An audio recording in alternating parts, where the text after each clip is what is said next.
Hello everyone, welcome to GametechUK. Just a very quick video. I get a lot of questions asking me what seat do you use, what steering wheel do you use, what does your setup look like outside of the green screen. I'm going to show you that. I'm just on my normal phone. It's a bit echoey in here, so the sound will be slightly different, but let's get in and let's have a look around the rig. So the seat I use is the GT Amiga. Now, this actually comes in two parts. The first part of it, I'm having trouble trying to fit it all in. The first part of it, as you can see there, is where the steering wheel sits in. Now, this is about £100 from GT Amiga, and you can fit a swivel chair up to it. You don't need the back seat, but I did used to have that. But what I find is that the swivel chair, as I'm hard braking, is permanently being pushed back.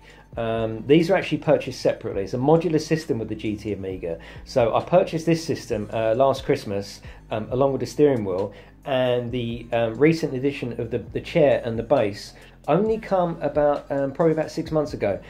It's a lovely setup. It's fairly cheap for what you get. It's a proper racing rig. It might not be the prettiest of racing rigs, but it certainly does do the job. And there are two seats available from GT Amiga. This is the slightly more expensive seat. It is a really nice seat, actually, really nice. Now, when I'm racing in VR, I can put this rig anywhere in the room, as long as it's within the confines of the sensors. It doesn't matter where you sit if you're in VR.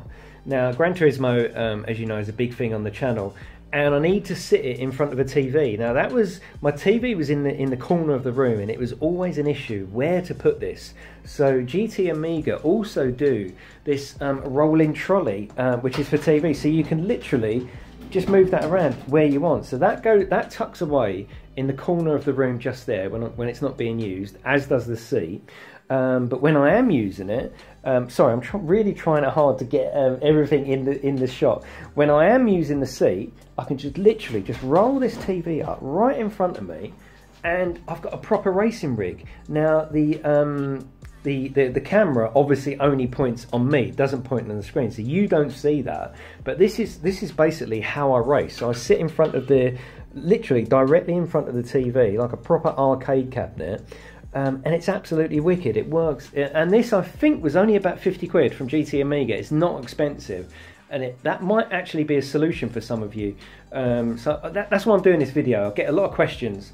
I know a lot of people have trouble on where to fit a rig, where if you had a spare TV and a trolley like that, the solution could be solved. So that's one of the reasons for me showing you this video. Now, when you buy the seat and the base, it just comes with normal flat sort of pads, and you have to drag it around, which is fine if you're going to sit it in one place. I move this around quite a lot. When I'm not using it, it goes to the other side of the room. So what I've done is, through the GT Amiga website, they sell these wheels that you can put on there. And this whole thing, they are lock-in as well, but the whole thing can be totally wheeled around and put where you want, as can the TV stand. So how cool is that? Now, one thing that I do like about the Logitech pedals are they are meant to be superior to the T300. The T300 pedals are meant to be the weaker part of the product.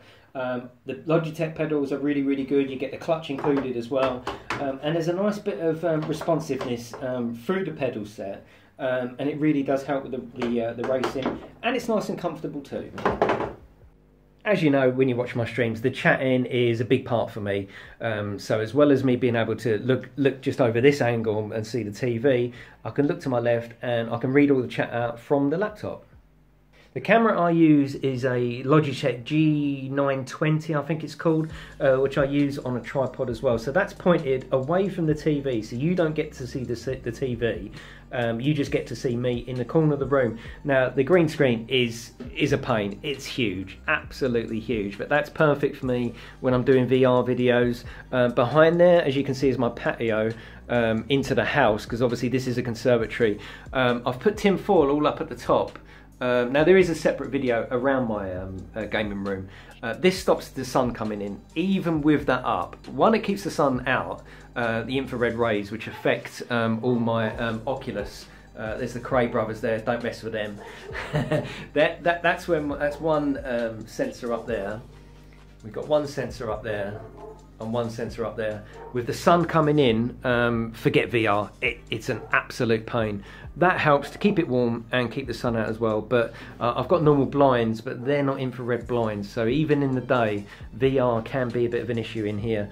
But as of a night when I go through, I unhook that, put the green screen down, and then I can walk through.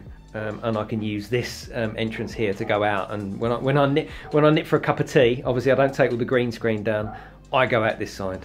In terms of what wheel I use the Logitech G29.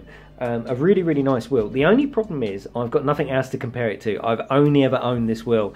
The quality of the finish of the actual wheel, I love. I love the force feedback. I like the metal paddle sticks. I like it all. The only thing I haven't got is a comparison. I've only ever owned this wheel, so I am looking to get a T300, because when people come in, they say, "Do you recommend the Logitech G29?" I do, but only because I know it's a good wheel. I've got nothing to compare it to. Apparently the T300 forceback is better. We'll have to wait and see, but I am looking to get one for the channel, so I can give you the best information possible. So to get all the green screen working and all the overlays, etc., I don't stream through the PlayStation. I use a product called the Elgato, which helps me put the image of the PlayStation onto the PC, so I can still use the green screen and all the other features that I like to use. So there you go, everyone. There's just a little glimpse behind the scenes at my racing setup. Any more questions, please feel free to ask. If you want me to video anything in particular, I will. But that's it, and I'll see you in the next one.